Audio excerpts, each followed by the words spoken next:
una de las cosas buenas de Perú, de Latinoamérica en general, es que hay muchísimas oportunidades, muchísimos problemas por resolver. Entonces, bueno, con la experiencia de cada uno y juntándote también con la gente adecuada, con los socios adecuados, creo que se puede dar respuesta a eso. Hola a todos y bienvenidos a un nuevo episodio de Innovación sin Barreras. Soy su conductor Jaime Sotomayor y hoy día hemos conversado con Mateo Batlle. Él es el CEO de Rexti, una casa de cambio online que arrancó en Perú pero ya se está expandiendo internacionalmente. Hemos conversado de varios temas, pero principalmente hemos escuchado la experiencia de cómo inicia Rexti, lo va haciendo crecer al punto donde ha logrado generar una inversión y alianza estratégica con un corporativo gigante. No les voy a spoilear diciendo qué empresa es, pero en esta conversación hemos aprendido las cosas que se tienen que hacer y las cosas que no se deben de hacer a través de la experiencia de Rexti. Yo creo que es muy valioso escuchar esto porque no solamente es útil para los corporativos, sino también para las startups cuando quieren hacer estas alianzas y trabajar en conjunto. Entonces, ahí va el episodio. Espero que esté súper interesante para ustedes porque está cargado de aprendizajes que estoy seguro pueden empezar a aplicar desde ahora. Bueno, sin más preámbulo, vamos con Mateu. Hola Mateu, ¿cómo estás? Bienvenido al programa. Hola Jaime, muchas gracias. Nada, muy bien. Aquí encantado de estar en este programa.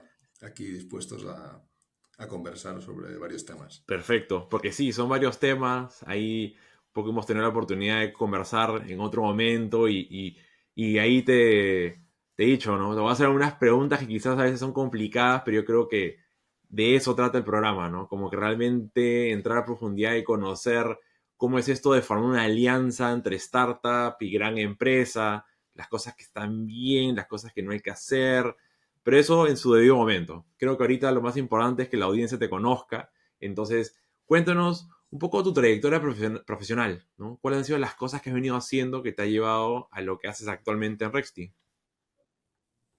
Ya, buenísimo. Bueno, ya, empezar con quizá mis estudios, mi vocación, ¿no? Yo soy ingeniero en informática, me gradué en la Universidad de las Islas Baleares, en Mallorca, en España, ¿no? Soy español, llevo casi 14 años viviendo acá en Perú.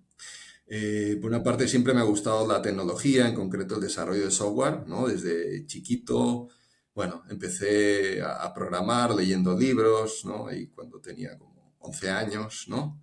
A los 16 años vendí mi primera aplicación, ¿no? Luego vendí otra a los 17, 18. Y, y nada, otra de mis pasiones, o sea, tengo como tres pasiones que me han gustado desde siempre, me he venido formando. Una es el software o la tecnología, ¿no?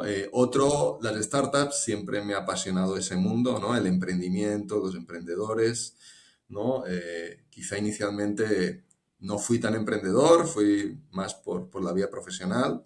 Aunque bueno, vendí mi primera aplicación, como te he dicho, a los 16 Claro, como años, que arrancaste con el pero espíritu emprendedor y de ahí quizás fuiste jalado más por el sendero tradicional, corporativo y ya estás de vuelta por acá. de hecho no tan corporativo, siempre me han gustado más las pequeñas y medianas empresas. Y he estado en varias startups, pero como fundador de una, pues sí, ha sido más reciente, ¿no? Con Redstick. Yo creo que eso también es un camino muy válido porque logras aprender mucho de trabajar en otras startups, en otras empresas similares, antes de cometer tú todos esos errores en tu propio emprendimiento. De hecho, ahí estoy totalmente de acuerdo contigo. No me arrepiento para nada del camino que yo he seguido, ¿no? Hay muchos caminos para llegar aquí.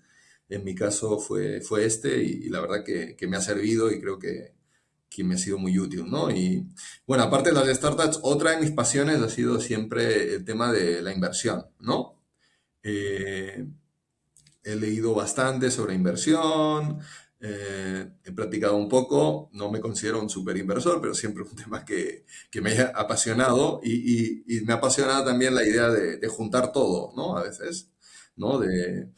Entonces, como te he dicho, o sea, empecé desde joven en programación, ¿no? Mis primeras aplicaciones, luego he ido trabajando en varias empresas, ¿no? En sectores multimedia, televisión, cine, ¿no? Hacía como aplicaciones o hardware, incluso software y hardware para este tipo de industria. Luego también tuve videojuegos bastante tiempo, ¿no? He hecho videojuegos en una startup de videojuegos, de hecho. Qué interesante, es un espacio que yo en su momento contemplé enfocarme en la industria de videojuegos. Al final me desanimaron un poco ir por ese camino, pero interesante saber que tuviste experiencias. Cuéntanos un poquito más, ya me picó la curiosidad saber cómo era. Ya, pues mira, yo empecé en videojuegos como... Ya tenía cierta experiencia en desarrollo y me contrataron como lead programmer, ¿no? Es como el jefe de programadores de un estudio. Y era un estudio recién formado, fuimos 5 miembros inicialmente, muy chiquito. ¿Acá en Perú? No fue en Perú, fue en Mallorca. Y bueno, de ahí logramos sacar varios juegos. Yo estuve trabajando ahí 5 años. En concreto, yo trabajé en un shooter en tercera persona, o bueno, primera y tercera persona también. Pues, había varios modos de juego, que era cooperativo. El estudio se llamaba Tracknarian Studios, no es tan conocido, pero era un Pero estudio nuevo. mira, Pero sacamos poder desarrollar juegos en Steam. videojuegos y vivir en Mallorca suena bastante interesante. De hecho, era uno de los jales para contratar a gente de afuera, ¿no? O sea, contratar talento y traérselo a Mallorca, que sí usamos y funcionó, ¿no? Teníamos gente de todas partes del mundo, se puede decir, ¿no? Aprendí muchísimo ahí, la verdad que me alegro mucho de esa etapa, con mucho cariño, tenemos muchos amigos ahí. Luego incluso, bueno, trabajé una etapa así en remoto desde Perú ya para Ubisoft, para un estudio en Alemania de Bien Ubisoft, conocido. Uruguay.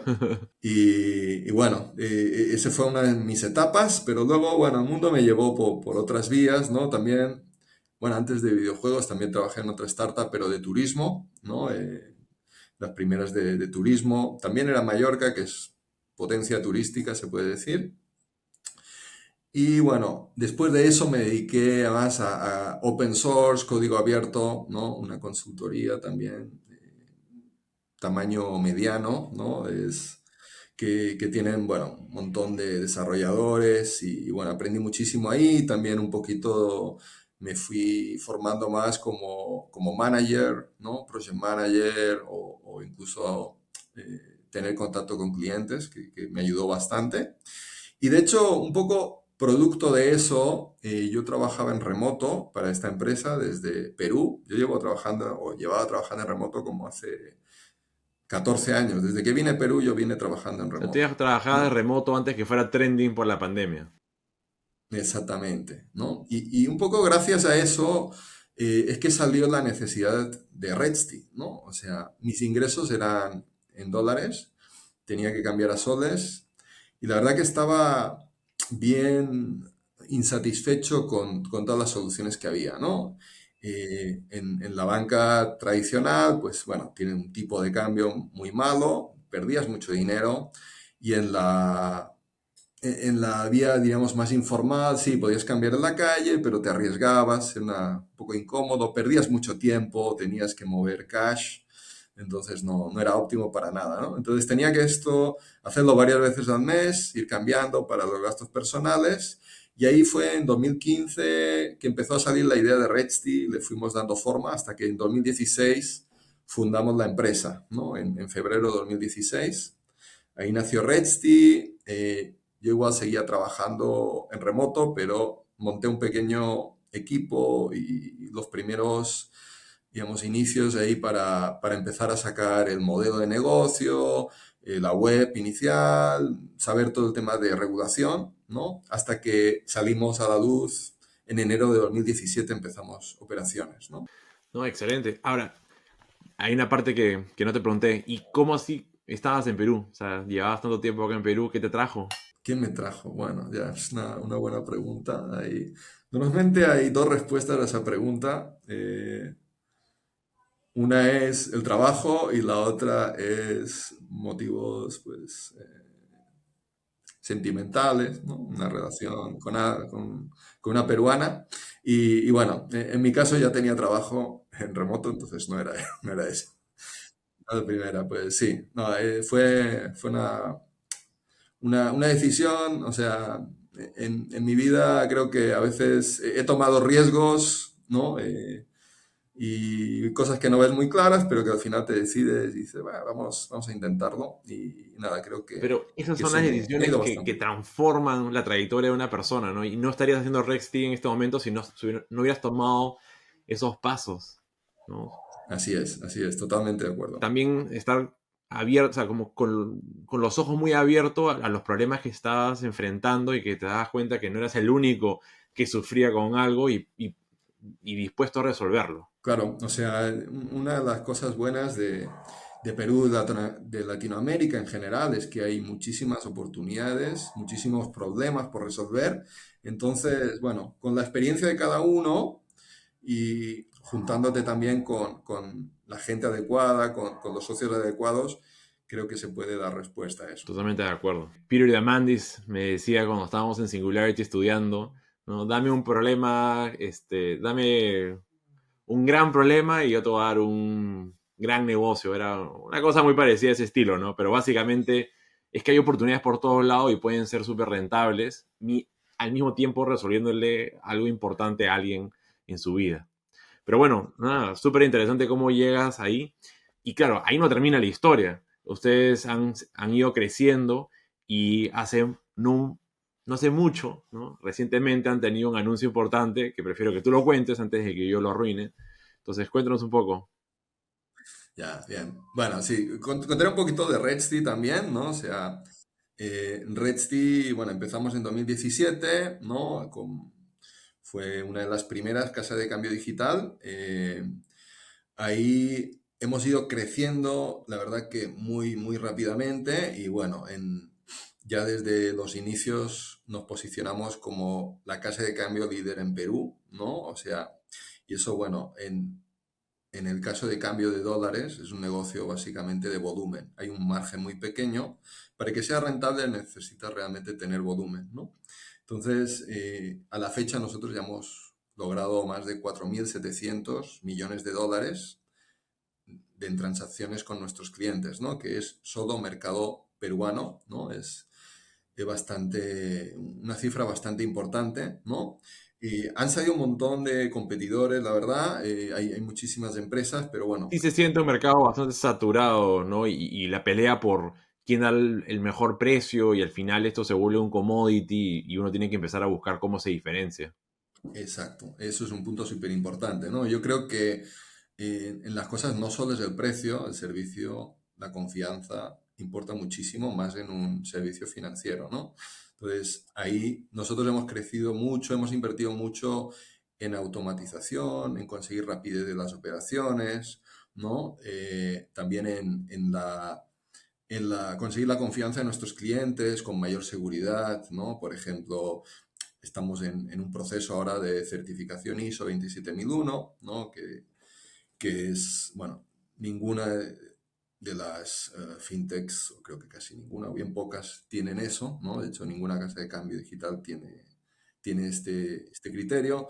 Eso es muy importante porque hoy en día, tú sabes, bueno, la ciberseguridad y el tratamiento de información, ¿no? de tus clientes es un tema súper importante, ¿no? Se ha vuelto cada vez más importante, ¿no? O sea, ese ISO Y específicamente es de ciberseguridad. no es ciberseguridad, es seguridad de la información en general, que incluye seguridad en la nube, ciberseguridad, o sea, es en general, Buenísimo, ¿no? buenísimo. Sí, porque hay información sensible, ¿no? Estás dando información sobre tu cuenta bancaria, ven los movimientos. Sí, creo que sí hay que protegerlo, ¿no? Bien delicado, ¿no? Entonces, bueno, estamos mejorando continuamente todos esos temas.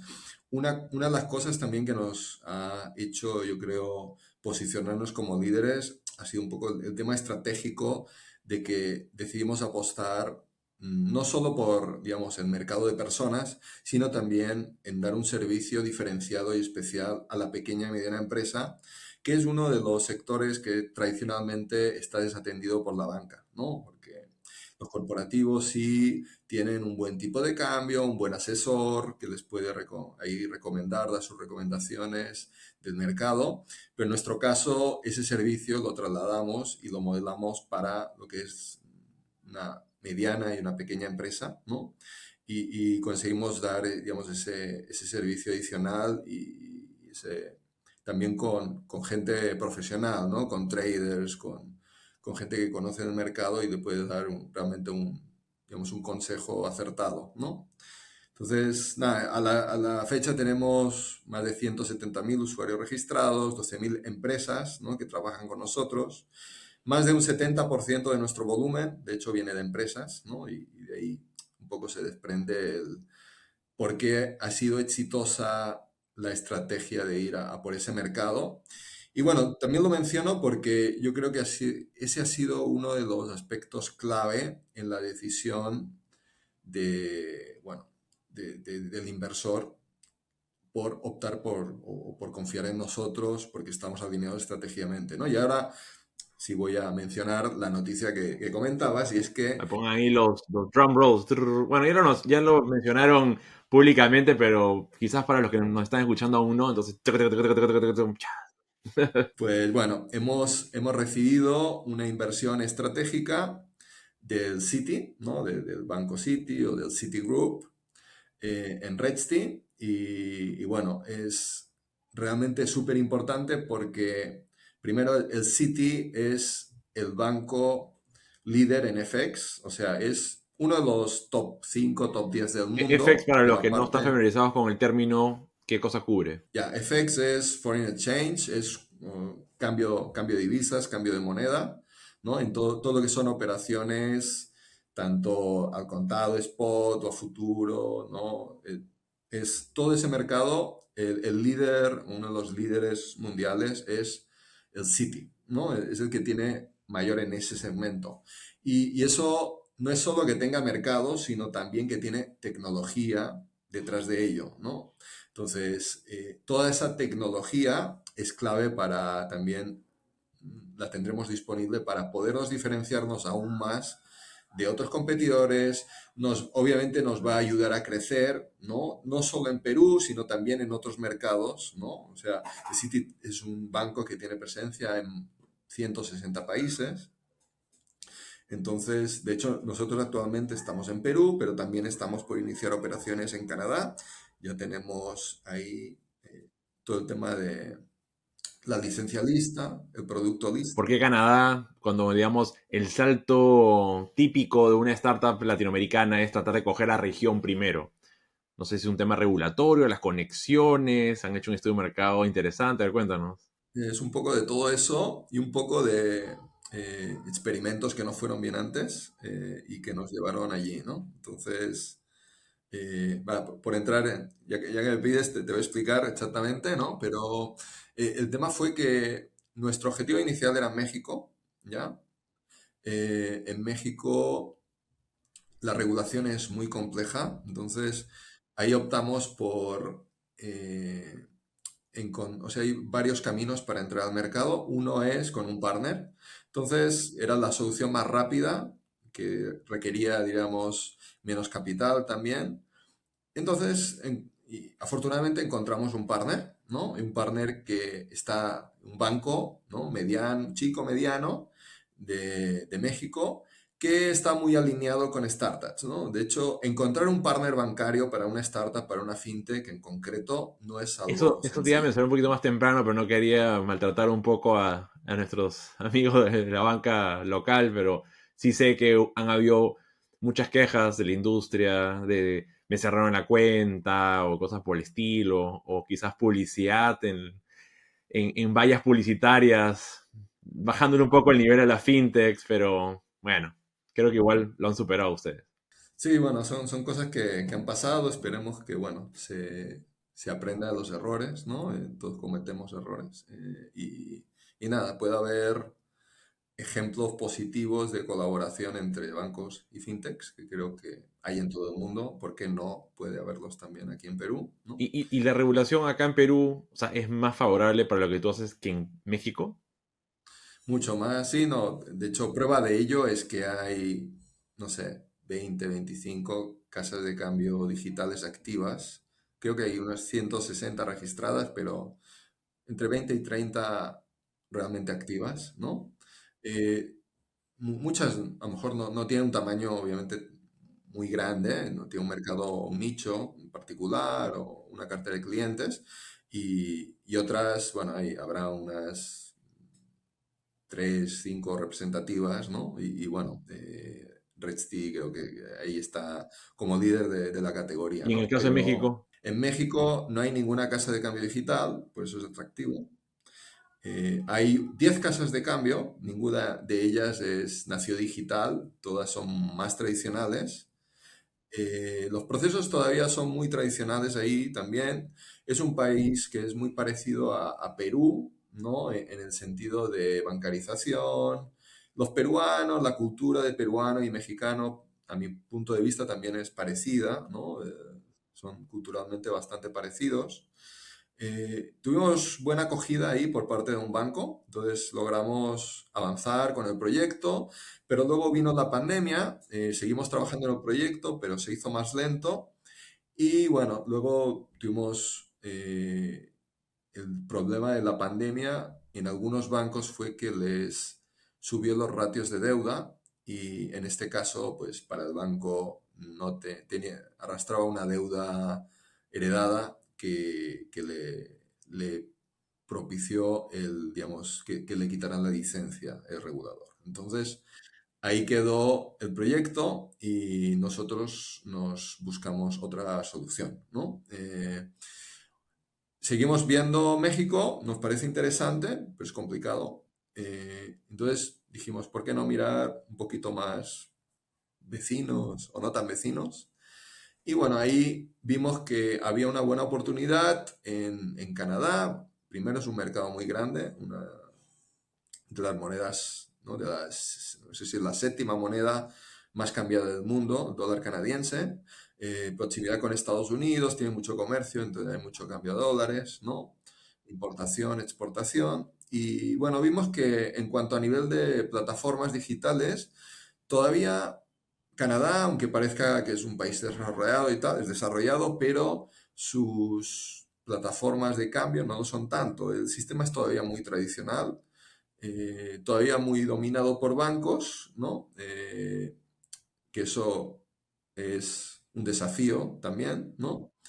La regulación, por otra parte, es más compleja que en Perú, pero como ya en Perú estábamos bien organizados, tenemos un buen equipo de cumplimiento, ¿no? Y pudimos solventar eso, ¿no? Y ponernos al día. Y bueno, también tenemos la adaptación del producto, ¿no? Ya hecha para poder operar, ¿no? Entonces, ahora estamos en las relaciones con bancos. De hecho, bueno, con el Citi también nos va a ayudar en ese aspecto. eso creo que para la expansión internacional es un gran aliado, el tener el City de la mano. Eh, Ahí un poco, porque me ha dado un poco la curiosidad. Entonces, el hecho de que en Perú haya habido más facilidad para poder desarrollar este tipo de negocio es porque la regulación no ha estado tan rigurosa o más bien los reguladores han dicho no hay que hacerlo tan complicado porque vamos a matar la innovación. Siempre me quedo con esa duda si es que en Perú es que estamos pensando hacia el futuro o es que nos hemos quedado atrás y ya hagan lo que les da la gana. Bueno, en mi opinión es que, bueno, el sistema estaba pensado para casa de cambio tradicional y hay muchas, entonces es fácil crear una casa de cambio. Entonces, la innovación ahí es pasar a algo tradicional a un modelo más digital, ¿no? Y entonces no hay ninguna ley no sé, limitación en ese sentido, al contrario de lo que ocurre en México, que sí que hay los centros cambiarios, que vienen a ser las casas de cambio de aquí, y hay las casas de cambio que necesitan una estructura mucho más compleja, y para hacer lo que queríamos hacer digitalmente necesitamos otro tipo de licencia, ¿no? Entonces está como más estructurado en México o hecho, no sé, a lo mejor para desincentivar esto, no sé, es difícil decirte, Está un pero poquito sobre regulado para lo que realmente es. quizá por las propias circunstancias de México, ¿no? De lavado de activos, etcétera, lo tienen mucho más controlado, ¿no? Entiendo ese punto. Y bueno, en Perú, pues no. no tuvimos mucho problema, aunque hay requisitos que a lo mejor no te haría falta cumplir para tener una casa de cambio digital, que son algunos de lo que intentamos también al inicio, pues un poco discutir al regulador, pero bueno, el regulador te dice esto es lo que pone la norma, esto es lo que tienes que cumplir ahora, ¿no? Entonces, que también es válido, pero bueno, no eran tan difíciles de cumplir, entonces más o menos todo el mundo se puede acoplar, ¿no? Entonces, al fin son varios, ¿no? O bastantes las empresas que se dedican a esto. Excelente, ¿no? Pero bueno, también en en la competición comienza un poco también la creatividad y la innovación. Creo que si hubiéramos estado tan cómodos, ustedes no estarían pensando en, ok, ¿cómo me diferencio? ¿Cómo hago alianzas? ¿Cómo me expando internacionalmente? Entonces, por ahí que Perú se vuelve exportador de esto, ¿no? De esta tecnología. Pero bueno, Totalmente, no, la competencia es buena para sí, todos, yo creo, ¿no? O totalmente. sea, A ver, ahora me gustaría entrar un poco a ese tema que habíamos conversado, ¿no? La vez pasada que tuvimos la oportunidad de conocernos, y es un poco no es tan fácil armar una relación, una alianza con otra empresa. A veces toma muchísimo tiempo, muchos actores en el medio, abogados, expertos, contratos, idas y venidas. Algunos se caen, otros persisten, pruebas piloto, pruebas de concepto, mucho tiempo y dinero desarrollado. Y yo creo que en ese proceso ustedes aprenden muchas cosas que si el día de mañana tuvieran que volver a hacer, ya saben qué no hacer, qué sí hacer. Y un poquito me gustaría profundizar en ese aspecto. Entonces, quizás cuéntanos cómo fue primero, más al estilo storytelling, cómo fue cómo llegaron ustedes a sitio o sitio a ustedes, esa relación, ¿no? Cómo la maduraron a cerrar un contrato y de ahí ya podemos quizás ver las lecciones aprendidas. ¿Qué te parece? ya, vea, buenísimo. Sí, o sea, pensando un poco en eso y así hacia atrás, yo creo que hay varias etapas por las que pasa esta relación, ¿no? Desde, digamos, hay una conexión inicial que se produce, pues, hace más de un año, casi año y medio, ¿no? En 2023, más o menos, en el segundo trimestre, ahí, y es que, digamos, por ahí se ponen en contacto con nosotros realmente. No somos nosotros los que los buscamos, sino que son ellos o que alguien nos pone en contacto a los dos realmente, ¿no? Y en ese punto, bueno, ya era, pues, bueno, no sabíamos qué esperar de eso, ¿no? Porque inicialmente era como conocerse, ¿no? O sea, pero bueno, hay una conexión inicial que es importante, ¿no? O sea, es importante que creo que fue alguien, un fondo local que nos puso en contacto, ¿no? Seguramente el sitio acudió, me interesa una empresa en estas características, nosotros encajábamos y por eso nos pusieron en contacto, ¿no? Entonces, bueno, es importante eso, ser conocido en el medio, ¿no? Y tener a lo mejor tu estrategia diferenciada, ¿no? Que yo creo que propició esta conexión, ¿no? Entonces ahí, bueno, lo típico, se hace una primera llamada, un investor, se presenta el investor de que tengas, se hace el pitch, hay algunas preguntas y bueno, después de eso se ve, ¿hay interés o no hay interés para seguir hablando, ¿no? Entonces, por su parte parecía que había interés y nada, nos querían saber más detalles, entrar a detalle. Entonces, ahí ya una etapa más de conocimiento mutuo profundo en el que, bueno, empezamos, bueno, como vamos a conocer más detalles, aquí vamos a hacer firmar un acuerdo de confidencialidad, ¿no? Que estuvieron de acuerdo firmar. Entonces ahí la etapa un poco de evaluación mutua, más de su parte a nosotros, pero nosotros también de conocerlos, ¿no? De tratarlos, que yo creo que es importante porque tú tienes que ver ahí cómo te sientes con esas personas con las que vas a lo mejor a interactuar, que van a tener luego algo que decir sobre cómo haces, ¿no? Tu estrategia, ¿no? Entonces es importante ese conocimiento, eso nos dura también varios trimestres, ¿no? Ahí pues te piden de todo, o sea, desde, no sé, tu modelo de negocio, tus productos, servicios, tu estrategia de adquisición, el perfil de tus clientes, cómo tienes organizada la empresa, o sea, porque claro, normalmente piensas una startup está proyectada cuando ya crece para irse a otros países. Entonces, un tema importante es la estructura organizativa, ¿no? Estás incorporado no sé, en Delaware, donde sea, tienes una holding, ¿no? ¿Quiénes son los accionistas?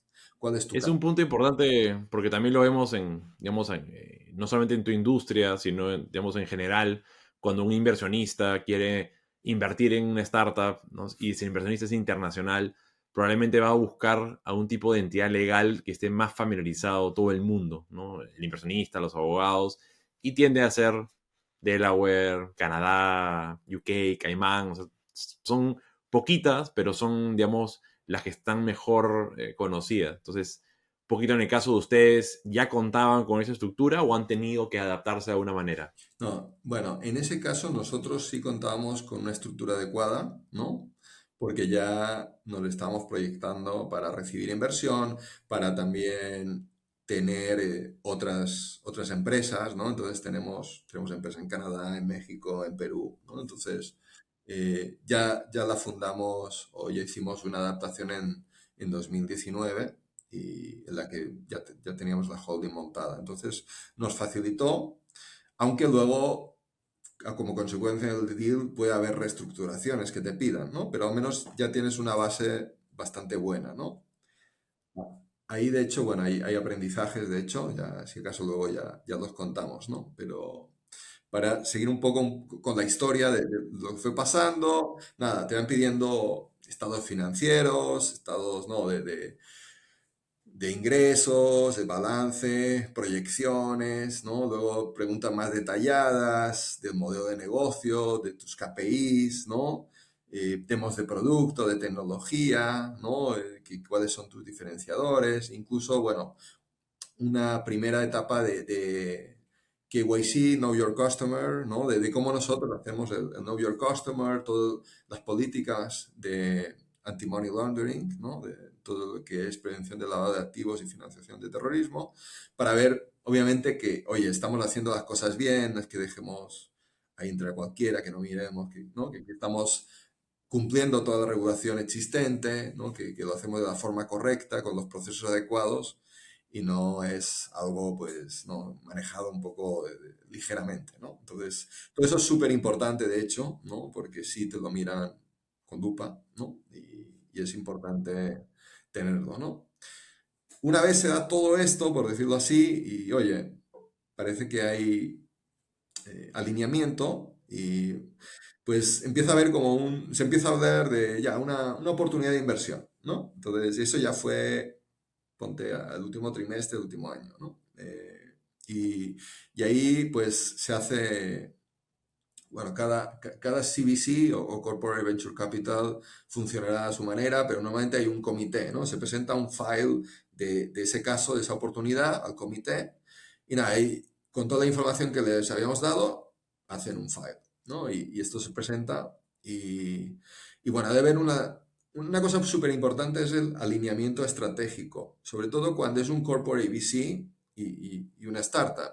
Pues no es lo mismo cuando hay un VC, yo creo, ¿no? Y una startup, porque normalmente el VC que te da, bueno, sí tiene su tesis de inversión, quiere invertir en este mercado, este tipo de tamaño de startups, etcétera, pero no hay tanto alineamiento estratégico, porque el VC al final, bueno, lo que te va a dar son fondos, ¿no? Dinero. Claro, ahí un poquito para complementarlo, ¿no? O sea, habiendo yo dirigido Guaira Perú un tiempo, nos quedaba bien claro que como CBC primero venía la estrategia, el alineamiento estratégico, ¿no? El valor agregado estratégico y después venía el financiero. No significa que no tenía que hacer una inversión, digamos, financieramente viable, porque igual si no haces tu due diligence financiero y digamos que la empresa al final no es sostenible, no va a poder seguir levantando rondas, de nada te sirve tu alineamiento estratégico porque va a desaparecer, ¿no? Entonces, por lo menos tienes que asegurarte que va a ser una buena empresa, que va a seguir creciendo. Pero el estratégico es porque tú dices, bueno, las probabilidades que yo, o sea, mi éxito a la hora de vender mi participación en esta empresa en un momento eh, quizás, pero lo más probable es que no sea tan grande como la cantidad de dinero que yo puedo generar a través de la alianza estratégica que haga con esta empresa, ¿no? Entonces, veíamos mucho de eso, ¿no? Con las compañías de Guaira y Telefónica, de que el potencial estaba en reducción de costos de la operación del negocio, adicionar nuevos ingresos, entre otras cosas más. Exacto. O sea, ahí es cuando te das cuenta de que hay unas sinergias de que se van a producir entre los dos que van a crecer, van a hacer crecer más ese emprendimiento, esa startup, por el hecho de que eres tú, ¿no? Ese CVC que tiene esto, que no tiene otro, que le puede apoyar, ¿no? Tecnológicamente o como sea, y eso lo va a hacer crecer y lo va a apalancar muchísimo más. Entonces, los fondos que invierta en eso, pues como que van a multiplicar mucho más, ¿no? O sea, una inversión estratégica tiene más valor que no solo una inversión de dinero del mismo monto, ¿no? O sea, Ahí siempre teníamos esta duda, ¿no? ¿Es necesario invertir en la startup para poder empezar a trabajar con ella? Es decir, ¿tenía Citi que invertir en ustedes o pudieran haber simplemente no tomado dinero del corporativo y firmar un acuerdo comercial por 5 o 10 años? sí, no es absolutamente necesario, pero bueno, si a la vez estás para cumplir los proyectos, ¿no? Porque a veces, digamos, ese alineamiento estratégico, bueno, te, te dan info, te dan insights que tú no tienes y a lo mejor dices, oye, pues a lo mejor hay una oportunidad también aquí que podemos atacar, pero necesito más recursos, no me basta lo que tengo. Entonces, ahí pues sí necesitas, ¿no? O a veces para integrar la tecnología que dices, oye, yo tengo mis equipos, están haciendo su trabajo, pero voy a necesitar más gente porque si no, esto se va a demorar mucho o va a entrar en la cola. Totalmente, porque al final ese recurso económico que te están dando no te van a decir, ah, ya, úsalo exclusivamente para nuestro acuerdo, pero básicamente sí, queremos que priorices ese capital para hacer las integraciones y que no tengas que estar yendo a buscar más dinero para poder cumplirlo. De hecho, hay otras dos cosas que también salían de la conversación constantemente y era, uno, cuando inviertes en la startup como corporativo, ya estás comprometiéndote un poco más a ayudarlos. O sea, como que tienes skin in the game, que a veces los startups dicen, bueno, sí, me firmaron, hicimos todo este show, handshake, pero creo que fue para la foto nada más. No, ahora ya están vinculados y van a hacer todo lo posible. Y lo otro es que, claro, si yo ya puse plata, si yo voy a estar ayudándote a generarte negocio, vas a crecer gracias a mí, yo también quiero ganar un poco en el upside, ¿no? Entonces creo que como que sí siento que hay varias razones de por qué acompañar un partnership con inversión. Totalmente, no, las que he mencionado son súper claras, de hecho, y las estoy sintiendo y viviendo. De hecho, o sea, piensa que un CVC normalmente es una organización corporativa internacional súper grande en la que o sea, es un transatlántico que tendrá muchas unidades y están no tan conectadas y cada una tiene sus incentivos, ¿no? Entonces, el hecho de que has firmado un acuerdo, ya está bien, pero luego vas a tener que trabajar con la gente de este producto que no ha firmado ese acuerdo y para ellos a lo mejor es un cliente no tan importante. En cambio, es diferente si es que el CTA o el Corporate Venture Capital ha invertido en ti, porque oye, no es un cliente cualquiera, sino es algo más estratégico, ¿no? Del grupo y que si le hemos de dar soporte y bueno, va a haber alguien también que es tu supporter, tu promotor ahí, ¿no? Que es otro tema importante es encontrar la figura dentro del Corporate Venture Capital que es como tu defensor, el creyente en ti, que te impulsa ahí y que mueve tu caso, ¿no? Que en nuestro caso, bueno, yo creo que fuimos súper afortunados de encontrar a alguien que viera eso en nosotros y que, bueno, se ha portado genial hasta la fecha y lo sigue haciendo incluso después de firmar el deal, ¿no? Que es el head de inversiones estratégicas, ¿no? En LATAM del Citi, es Aldo Álvarez. Y nada, ahí la relación sigue, ¿no? Y bueno, durante todo el proceso fuimos ahí conversando continuamente, ¿no? Casi, bueno, semana a semana o cada 2 semanas, cada mes, pero no pasaba un mes sin que habláramos durante todo el proceso, ¿no? Y no, nos pedían cierta data, la íbamos preparando, ¿no? Pero bueno, eso es uno de los temas súper importantes, creo. Ese que has dado te diría, fundamental y quizás el menos conocido, porque necesitas ese sponsor champion, focal point, ponle el nombre que quieras, pero esa persona que puede estar llevando tu caso y haciendo que no salga de la agenda y recordar ser la persona correcta.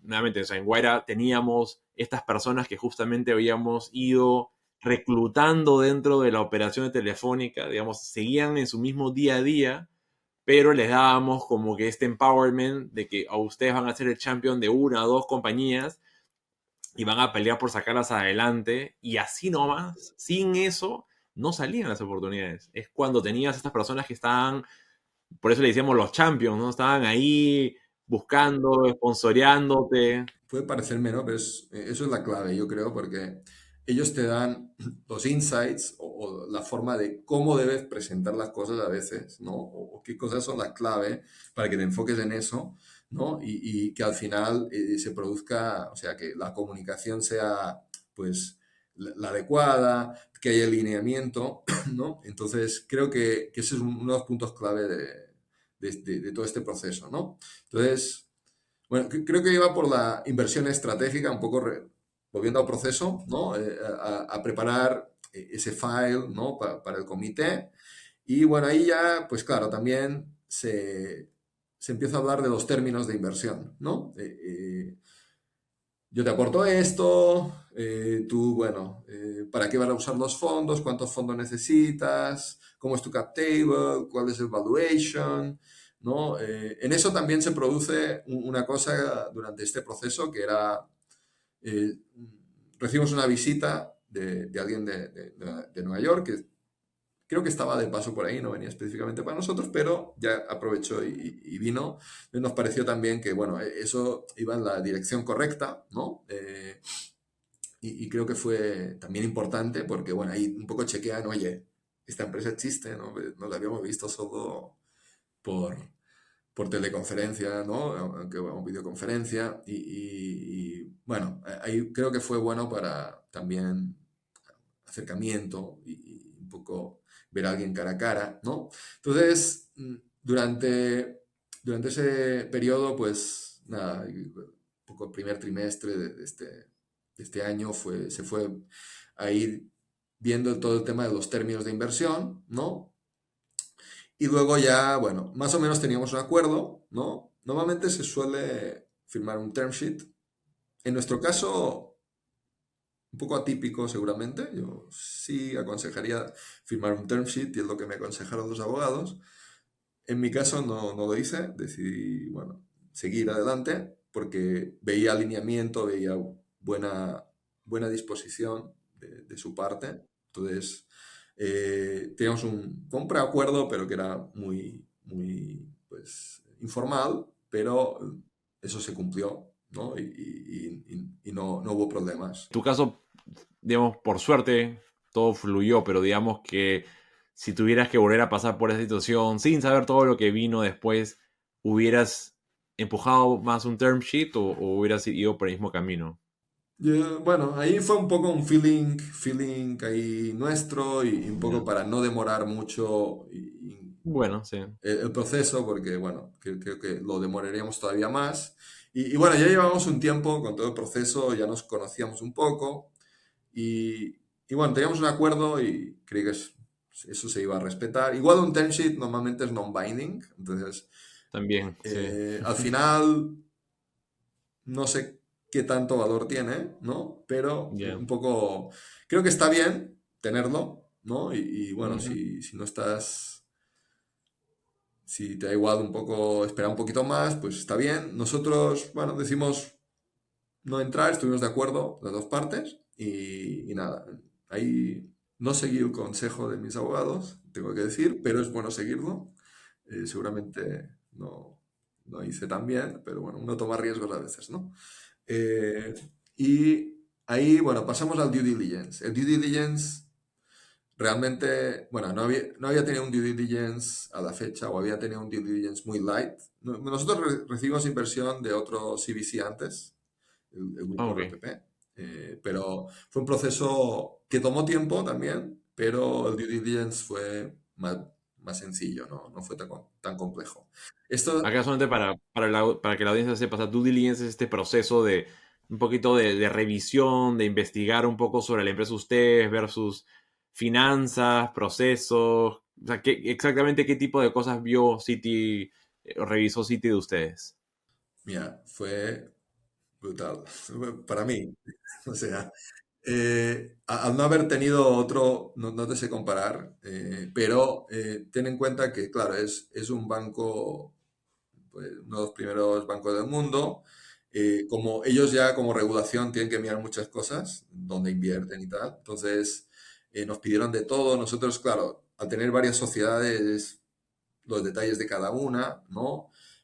Cosas importantes del due diligence, pues te diría, por ejemplo, bueno, obviamente tienes que tener todo ordenado, ¿no? O sea, tus cuentas han de estar bien, obviamente pagar tus impuestos, no tener multas de nada, todos tus contratos de trabajo, todo ordenadito, todo limpio, porque si no, problemas, ¿no?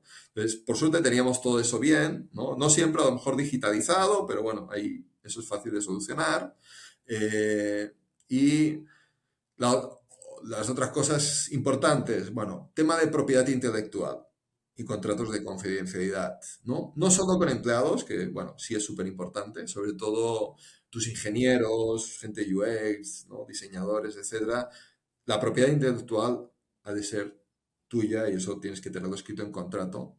Eh, Aunque en Perú incluso sea así de forma estándar, no es así en Estados Unidos y el que te invierte de Estados Unidos y quiere verlo con cláusulas concretas, ¿no? Entonces, por suerte lo habíamos arreglado desde los inicios y bueno, ahí, nada, consejo súper importante,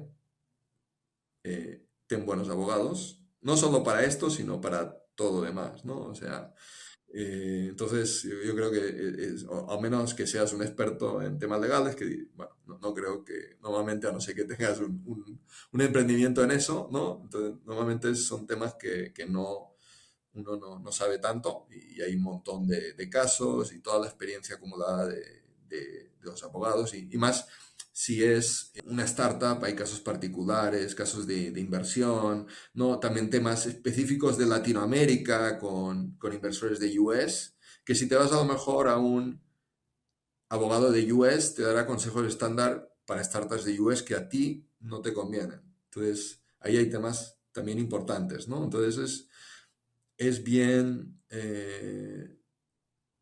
importante elegir adecuadamente abogado, ¿no? Y que sea específico para tu contexto, ¿no? O sea, al bufete de abogados. Entonces, aparte de ese, bueno, obviamente, bueno, cumplir todas las leyes, ¿no? Eso lo metimos todo en un data room, ¿no? La verdad que fueron como, no sé, 2 gigas de información, miles de archivos. Nos tardamos bastante en recopilar todo eso, pero fue pesado, pero bueno, ahí tienes de todo, ¿no? Todo el tema de contactos con un organismo regulatorio, ¿no? Todos los contratos de tus empleados, de tus ex empleados, para ver, ¿no? O sea, si tienes algún tema pendiente, o sea, quieren saber absolutamente todo, ¿no? Y luego también todo el tema de, bueno, has de hacer KYC, obviamente, como empresa fintech a tus clientes, pero no solo a tus clientes, ¿no? También a tus proveedores, a otros stakeholders, ¿no? Inversores, etcétera, ¿no? También es importante que tengas eso claro y, bueno, ser transparente, ¿no? O sea, si algo no lo tienes, dices, oye, no tengo esto y a lo mejor no es tan necesario, pero tampoco inventarse las cosas, ¿no? Eh, Creo que eso por esa parte y después del de due diligence pues ya se pasa a ver los documentos del deal.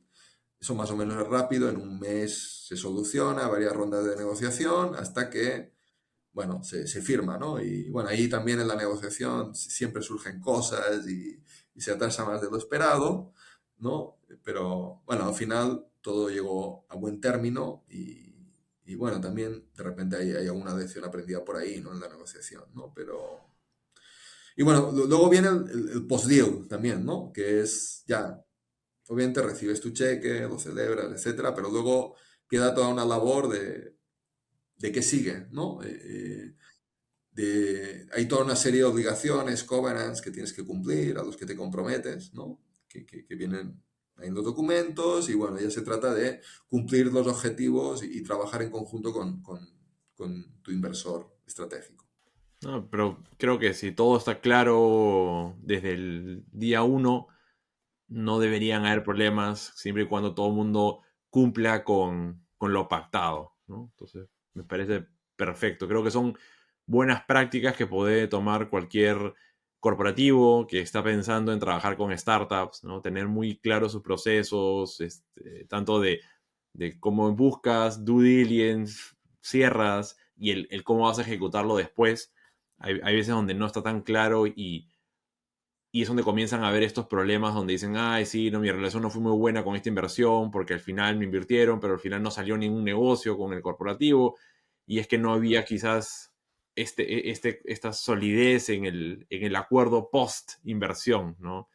Entonces, bueno, bien que han podido navegar eso perfectamente. Mateo, estamos entrando ya a la parte final del programa. Ha estado súper interesante escuchar este journey que han venido haciendo desde arrancar eh, este negocio y hacerlo crecer, pensar en expandirse globalmente y tener un partnership tan importante como es el Citi. Y lo felicito bastante por lo que han logrado, es un súper ejemplo. Ahora me gustaría transicionar quizás un poco más a recomendaciones finales que les puedas dar a la audiencia. Muchos nos gusta escuchar o conocer cuáles son esos libros, películas, series que consumes o que te han influido en la vida y consideras que todos deberíamos de leerlo o consumirlo. Libros, diría, específicamente referidos quizá a este tema y emprendimiento en general. Bueno, uno muy bueno, seguro conoces el Venture Deals de Brad Feld, creo que es el mejor libro. Un dato muy interesante o algo que yo hubiera querido saber a la hora que estaba emprendiendo es que debería haber estado leyendo libros para inversionistas en vez de estar leyendo libros para emprendedores. Porque Venture Deals te enseña la mentalidad de cómo piensa el inversionista y qué es lo que va a ganar de todo esto. Y así hubiera podido entender mejor al inversionista. O sea, ¿por qué me está pidiendo esta información? ¿Qué es lo que tengo que realmente presentarle? Entonces, Sí. Sí, no, de hecho creo que el título es Venture Deals, cómo ser más listo que tus inversores o abogados o algo así, ¿no? Pero creo que te da un punto de vista muy, muy bueno, ¿no? Y que te da también toda una exposición de cuáles son, digamos, los términos estándar, ¿no? O sea, cuando tú negocias, tú tienes que saber un poco, oye, esto que me están pidiendo es lo estándar o se están un poco pasando de vivos, ¿no? Entonces, poco por...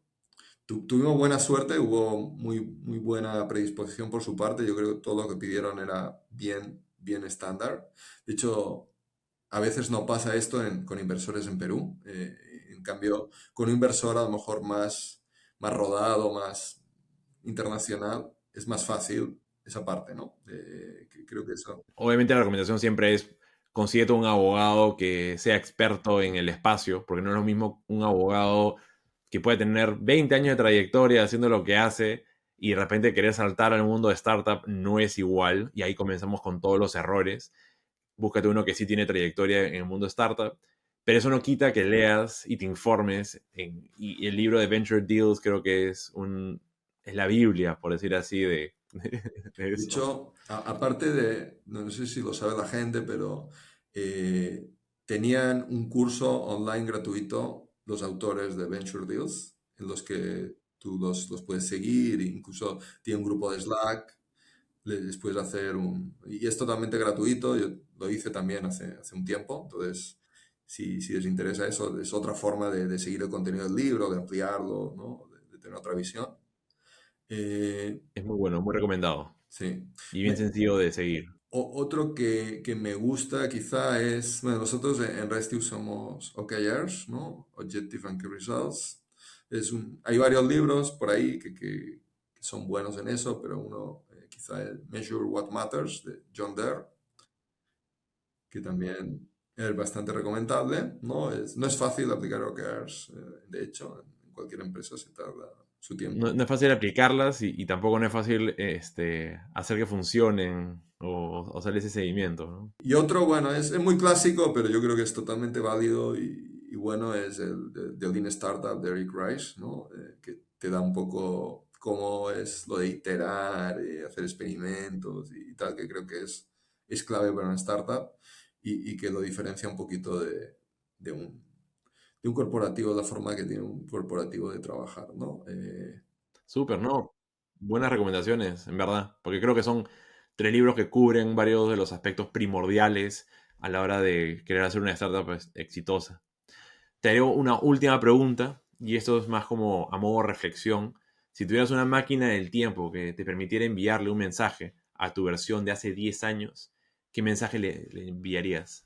Actualmente seguramente ya lo he aprendido y tal, pero bueno, que no me asuste de tomar riesgos y de arriesgarme, ¿no? A lo mejor, digamos, habría hecho más cosas antes, ¿no?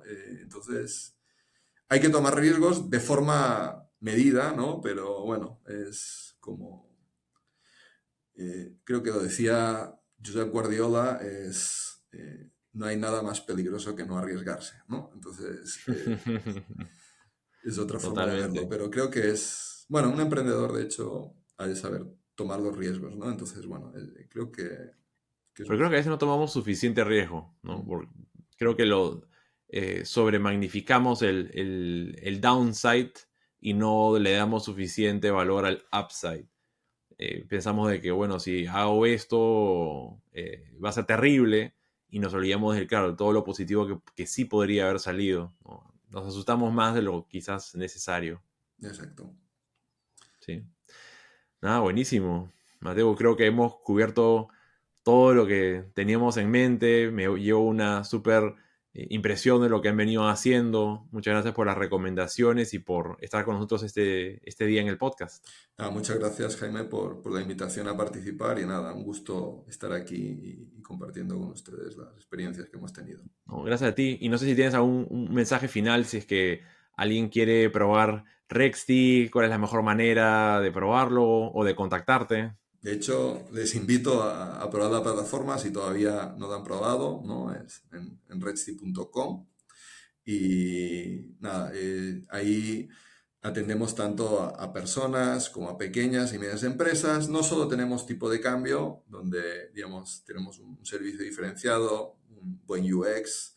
Tenemos un NPS entre 70 y 80, que es súper alto. O sea, tenemos un nivel de, digamos, recomendación de nuestros clientes. O sea, los clientes que realmente nos prueban se quedan con nosotros, son súper fieles, tenemos súper alta retención.